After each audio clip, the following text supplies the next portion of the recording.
Steeler Nation, we are back with another great episode. The 53-man roster is out. But before we jump into football, because football season, the NFL season is approaching, we want to talk about our new partnership for this season. Mike, drum roll. Yes, sir. I mean, DraftKings. we want to help everybody make some money out there. Always. Are you kidding me? And this is the best way to do it. With the NFL season right around the corner, nonstop football action is in sight. You can get in on the action with DraftKings Sportsbook. You've already heard of it. You know what it is. An official sports betting partner of the NFL. Right now, new customers like yourself can bet just $5, okay? And score $200 in bonus bets instantly. Nobody is missing out on the action this season. All DraftKings customers that are coming right here from the Sick Podcast, Steelers Crazy, can take advantage of two new offers every single game this September, Jordan. So we need every single person to get on this. It is time, like you said. Use the code 6Steelers. Life's more fun when you're in on the action. Download DraftKings Sportsbook app before kickoff. You use code 6Steelers to get $200 in bonus bets instantly when you bet just $5 on any NFL bet. So you can bet on the Steelers, you can bet on the Bills, you can bet on the Colts, you can bet on the Titans. Just make sure you take the Steelers under. You'll be good all season. Only on DraftKings Sportsbook with our code 6Steelers. The crown is yours. And that leads us into our other partnership. My hat finally came in. Shout out to Shop Yins. Right, perfect time for the season. And I think that we have, and that's 2 Z's on Yins, shopyins.com. Make sure you use our code 615 615 over there. And man, it's just been a day, just work. But we want to announce the winner over there. I think if we can bring that graphic up. Yeah, we're excited. There we are. Sick hat. You can wear it at 6:15. Why not? 6:15 is a great time to wear it. You're getting ready for dinner with the family or something at 6:15. Put on your Pittsburgh football hat, courtesy of shopyins.com. Congratulations, Dylan Stamper. Great Steelers fan. We're very happy that he can win this. Yes. King_Stamper on Twitter. Make sure you follow him. I know he's going to be thrilled, and he's going to be rocking this left and right. I love that hat. I need that hat. I mean, I love the Y for York Yins. I'm feeling it. York and Yins. That's a good point. Mine stands for yams. I'm ready for Thanksgiving. All right, we are thrilled for another episode of the Sick Podcast, Steelers Crazy. Go ahead. Take it away. Juliana. Turn up your volume. Because you're about to listen to the Sick Podcast. Steelers Crazy.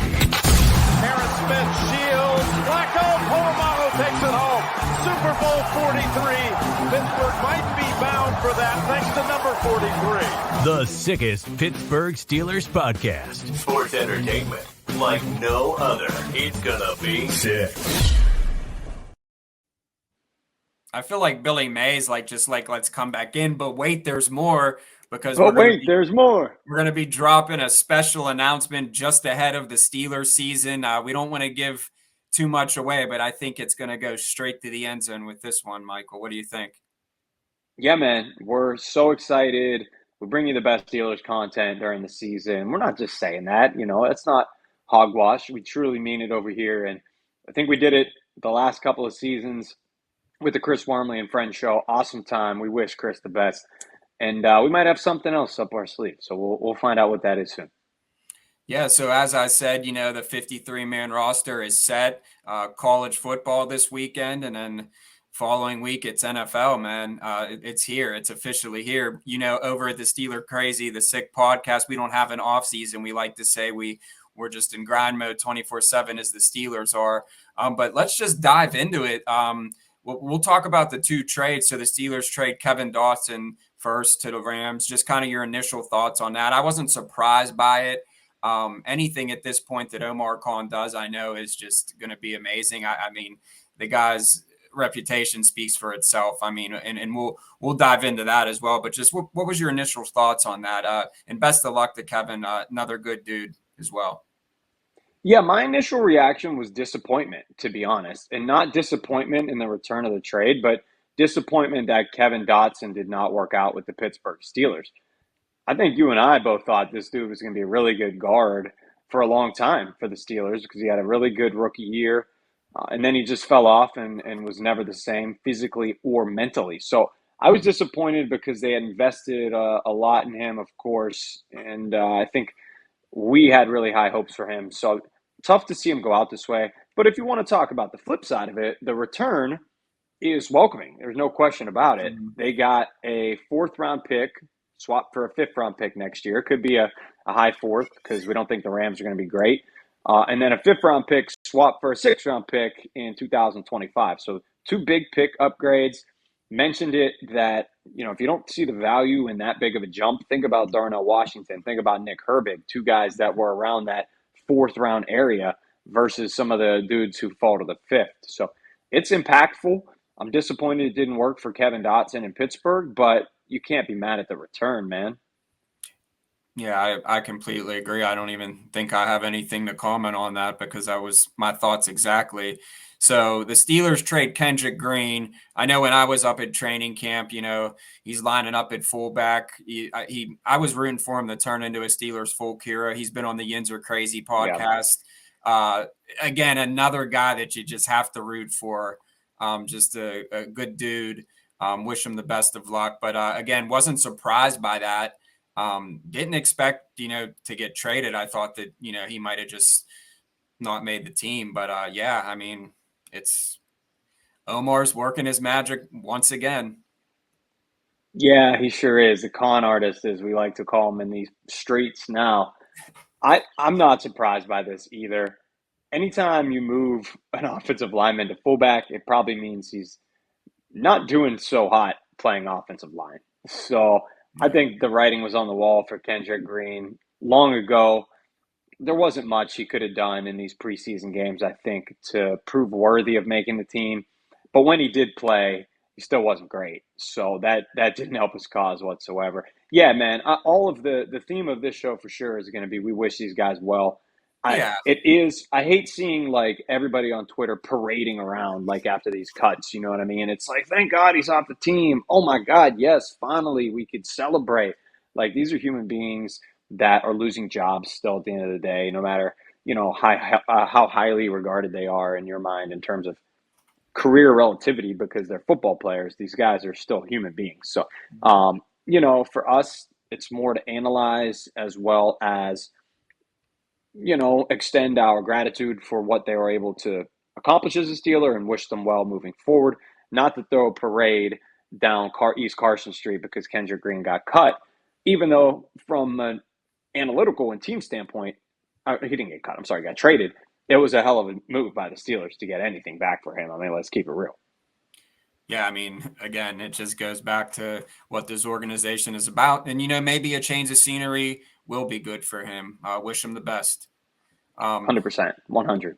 Zach Gentry, I was kind of like surprised that they even, brought him back to camp. I think that with him, it's like, I think that's basically saying Darnell Washington is ready now. Like, this experiment is starting week 1. I think that he'll find an NFL team. I mean, big body guy, great teammate, great locker room guy from what I hear. So again, someone who wished him the best of luck, just didn't really fit into what the Steelers were doing. I mean, how, we'll talk about, they're carrying 2 punters. They might trade one. We don't know what's going on, but the crazy thing about it is like, it's the NFL at the end of the day. Like I think Pat Frymuth has said he lost his grilling and chilling partner over there on the Steelers YouTube. Maybe, I saw somebody tweet something along the lines of like, I hope Darnell Washington is good at grilling and chilling as well. Maybe he'll join the show. But yeah, in all seriousness, best wishes to Gentry. I was surprised that he got cut.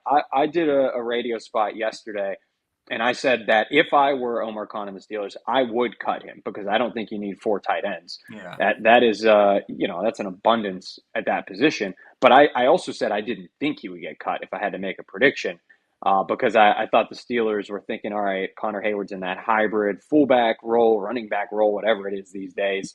Let's keep Gentry as insurance in case Darnell Washington goes down. You have your big blocking tight end, and you kind of keep things the same in terms of the structure of that room. So I was surprised, but it's the move that I would have done. Omar Khan keeps doing the right thing over and over and over. So this for me is another feather in his cap, and I think he got this one right. And you never know with some of these guys, right? I agree, Gentry is going to be picked up, but some of the players we'll talk about that the Steelers cut, maybe they end up on the practice squad. Yeah. So we'll see who sticks around. It's not the end of their Steelers journey just because they got cut today, even though it's Zach Gentry, I think it is. Yeah. Do you know this next one that was kind of shocking, Braden Fajoko. I think, he was good, on the Chargers, serviceable. And I was kind of excited. We When, all were. Like, we were yeah. pumped to see him. Yeah. And I don't know. I think it could be injury. You just didn't hear much about him. Like, Mm-mm. it was kind of like Kelvin Austin last year. Like, cause like until I didn't know what was going on. Like, I didn't even see him up at camp. We didn't hear anything. And then, he's back now, obviously, but I'm just like that. It was kind of like that case, but in this case, he's off the team. I don't just, Yeah, he's got a loud personality. Like, he's fun. He brings that, like, yeah, Samoan flair to the game. So you're right. The fact that things were, like, so quiet around him was a yeah, little peculiar for sure. I think at the end of the day, they just went with the young guys over him. They went yeah, with Isaiah Loudermilk, who good for him, making the team there. yeah, They stuck with Montravius Adams, who they've liked, and I'm not surprised he made the team. And Armon Watts, a guy who has a little more position versatility, can bump out and play the ends as well, not just the zero technique. Makes a lot of sense for them to keep. But I would have never predicted this, honestly, JY, in a million years. I thought Fajoko was a lock when I was going through this yeah. roster. I didn't even really think of his name as a Most potential cut. definitely. Yeah, so the one that I kind of seen this as inevitable, but the Trey Norwood, it just kind of just fizzled out. I feel like that, they gave him the chances and it just wasn't there. Like you said, we wish these guys all the best, but if we're talking on the field analytics, it's just he hasn't, really lived up to, he did show spurts, I will say that, Yeah. but it just altogether, I just, moving in a different direction. Yeah, bro. It reminds me of Kevin Dotson, right? Like, was really good early on as a rookie, was a late round pick, seventh round, and you were like, the Steelers found a gem. Look at what they found here under this rock, some buried treasure. Played really well, showed confidence. I think he had an interception at Heinz Field in Big Ben's final regular season game, that win against the Browns. He was big time, man. And then I don't know what happened either. I don't know if he lost his confidence. I don't, there's hits and misses always in the NFL draft, but I am curious a little bit about what happened in terms of development with guys like Kevin Dotson, Trey Norwood, and James Pierre. Young guys like that usually don't go backwards. They rarely start out fast and then trend in the opposite direction. They usually start slow, and then you find out if they can play in the National Football League. So, yeah, I'm not shocked Trey Norwood is gone either. They elected to keep Elijah Riley and Shandon Sullivan and James Pierre at cornerback. I thought those guys had a better chance of making the team. But, yeah, once again, I'm just disappointed for uh, both the team and Trey Norwood because we thought it would be a really, really good marriage at first, right? Yeah, you would think. But again, wish them all the best of luck. For And sure. you never know. Some of these guys can, get signed on the practice squad and work their way back into the 53-man roster. So let's kind of review each position room, running back room.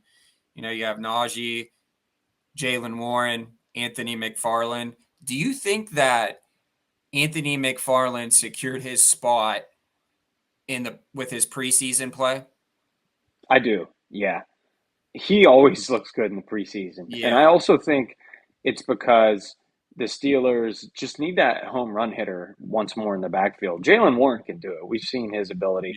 yeah, Listen, that first run against Buffalo, him just busting down the seam and breaking a tackle and scoring a touchdown on that 79-yard run or whatever it was. We saw he has home run capability, but Anthony McFarland's speed is different. Let's just be honest. This is a straight line guy who you could throw him a screen pass and he could crib it, sort of like Calvin Austin III. He was definitely a bubble guy for me. Like I don't think there was. They definitely sat in that war room and had a long conversation about will he make the team, will he won't make the team. But I think you have to keep 3 running backs with Benny Snell being gone. By the way, he was cut by the Lions today. If there's an injury in the Steelers' backfield, keep an eye on that. Hopefully there isn't. But I think with the way the team's structured, you need 3 running backs. You want that potential lightning to Najee and Jalen's thunder at the end of the day. But yeah, I think he had a really good preseason and certainly didn't hurt. Yeah, and I think that the 1-2 punch with Najee and Jalen Warren, I just think that Nasty. When Nasty. you can like everyone wanted to make it into like this competition. Like these guys are teammates, they're professionals. Like why would you not want to split carries and save your legs and win make a Super Bowl run? That's how you have to be thinking. And over here at this Sick Podcast, Steeler Crazy, we just want to hashtag running backs matter. Really expect a big season from the running game for the Steelers. I think that the offensive line was addressed this offseason, so just really excited. So let's talk about the wide receiver room. Gunner, Kelvin Austin, George Pickens, Deontay Johnson. For me, the surprise, I wasn't surprised just from, the reports that were coming out of camp. It just seems that Kenny and Gunner, that it's been told that he's reliable. So it kind of reminds me of the Ben Switzer connection. Yeah, that's funny. That's a good correlation. Yeah. So, but I was kind of shocked to see him. But good special teams player. I think Deontay Johnson is going to get some touchdowns this season. And George Pickens, I mean, every single catch this guy makes is a SportsCenter top 10 worthy catch. And Kelvin Austin, I think that we've seen what he's capable of now that he's healthy with his speed, and really excited. Like just so many weapons on offense, like from every. I mean, we haven't even touched on the tight ends yet. I think you summed it all up pretty well. I don't think Steelers Twitter is pumped about keeping Gunner, by the way, from everything I've been reading the past couple months. But it's a good, insurance policy for Calvin Austin if he does go down. And you're right, he has a little bit of that Ben Switzer, like, hey, we got to keep this guy around notion for whatever the heck that reason is. But yeah, I guess he's reliable out there. He's another guy that can take a jet sweep, and anytime you're capable of taking a jet sweep in Matt Canada's offense, you're just a star in his eyes. So he lights up at the thought of handing a jet sweep to Gunner. Yeah. So let's talk about the offensive line a little bit. And then we'll go over the defensive side of the ball, and then we'll wrap it up. Yeah, the Steelers keep 9 guys, which is interesting.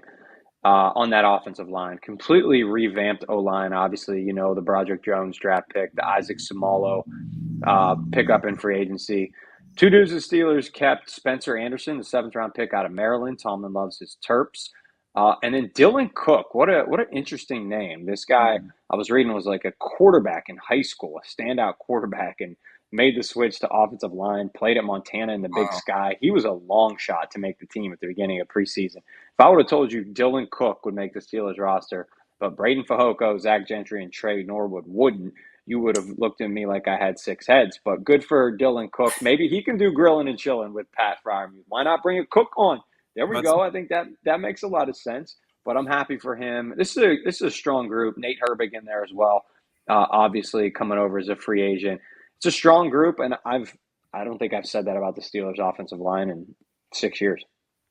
Yeah, I mean, we obviously know about just the acquisitions that they made, and I think that was the big thing. I think Mason Cool as well. It seems like him and Kenny have a good chemistry going. Just really excited for year 2 in general for everyone. But defensive line, linebackers, and DBs. Obviously, Joey Porter Jr., Nick Herbig comes to mind. Tanner Muse got cut. I wasn't surprised about that, but I was kind of excited about that signing at first, just because he was a serviceable guy. But again, it's like it's the NFL. I'll say it probably every episode on here. It's they don't care. You can be a good guy, but it's all about what can you bring to the team and where do you fit into this team. And I think that ultimately it's not that they're saying, hey, you don't have enough talent to be a Pittsburgh Steeler. I think it's a lot of the times it's like you said, we're not going to carry 7 tight ends. Like it's more of a, hey, we wish numbers game. We're going to give you a chance to go somewhere else. It just didn't work here. And I think that really, I think what touched on, like with Tomlin when I was watching on Steelers.com about, how he's like, they asked him, do you dread this day? And he was like, not really, because it gives me a chance to evaluate, reflect, and, really like show that he cares. Like, I'm sure that guys that Tomlin cut that he still keeps in touch with, because that's just who he is. Any player former player that we had on here, current player, they all say the same thing. Like he's one text away. And I just think that that's really cool. But it was really cool for Joey Porter Jr. to get that interception. I know it's preseason, but it kind of just, everyone wants, he only had one interception, and he goes and hands it to his dad. And it's like, all right, I'm back to work. Like to me, I got like chills for that. And it was just it was a really cool moment, just watching from afar. That was a full circle moment for sure. I was talking the other day, and somebody was mentioning Kenny Robinson getting cut, and it was like, the Steelers love the Pittsburgh connections. I'm surprised he was cut. And then we were like, oh, wait, Joey Porter Jr. There's your Pittsburgh connection right there. Went to high school here. Obviously, I don't have to tell you the rest of the story. Yeah. So you got more Pittsburgh love on the Steelers. That was dope. He's going to be a contributor early and often. He's got that crazy length. He's having fun out there learning from Patrick Peterson. He was so down after that first round of the draft, after not being drafted. Was just down in the dumps completely. And to be picked by your hometown organization, Steelers, give that first interception to your dad. I mean, what a turn of events in just a few months. This guy's going to ball out. I don't know if fans are more excited for a player on defense this season. I think Kenny Pickett probably, fits that bill on offense, but I think maybe Joey Porter Jr. takes the cake on defense. Just a great story, and it's probably going to be more than a story. It's going to result in the Steelers getting a really good player too. Yeah, I mean, it's just all around. Like, I think we talked about it, like with the nepotism. Like everyone's like, Steelers love this, Steelers love. Dude, Connor Haywood's he's a baller. Like these guys, the Herbigs, they're ballers. Like I can see like in certain cases, but it's just not the case in Pittsburgh. It's just they're good players, so why wouldn't you want that if they're performing on the field? But yeah, so before we get out of here, I just wanted to give another thanks to our sponsor. I'm going to be stopping there soon to get me a little pick-me-up, and that is Brushes and Beans Cafe in Murraysville. Caffeinate and create at Brushes and Beans Cafe. Visit them at 4550 William Penn Highway in Murraysville. Just so much to do there. Great atmosphere. Murraysville is a great little town, so get some coffee, do some shopping. And as always at the Sick Podcast, Steeler Crazy, we just love to support small businesses because, that's kind of what we are in ourselves. And we're really connected to the community and the people doing good things. So, and Brushes and Beans is one of them. When you get back, from Florida, we got to head up. I'm ready for some coffee. I want to hit one more still. You're talking Shop Local. I want to talk about Shop Yins one more time. Because I want to give you guys some promo codes, man. It's important to give you some promo codes. It's the number one brand for Pittsburgh sports. We already told you in the front of the show about this sick giveaway. We gave away a hat. Dylan Stanford won. Congratulations. We're going to have way more giveaways. Taylor's killing it down there. SICK15 is the promo code. SICK15 on shopyinswith2z's.com. Get 15% off your purchase. No minimum necessary. Man, DraftKings, Shop Yins, Brushes and Beans. That is one perfect day, I think, right there. You get your coffee in the morning, you put in your bets, and you put your Yins gear on, and you watch a Steeler game. Is there a better day? Billy Mays? Not really, but I know that it could get better, and we're going to be announcing it on the Sick Podcast, Steeler Crazy here soon. We want to appreciate everyone who's checking us out from all over the world. Give us a follow down there.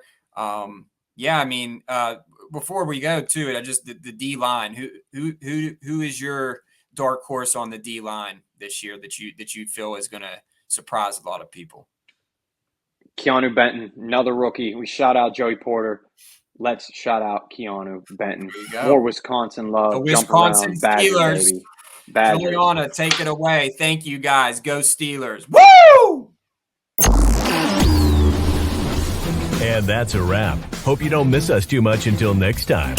Follow the Sick Podcast Steelers Crazy on YouTube, Instagram, Facebook, Google Play, and Apple Podcasts.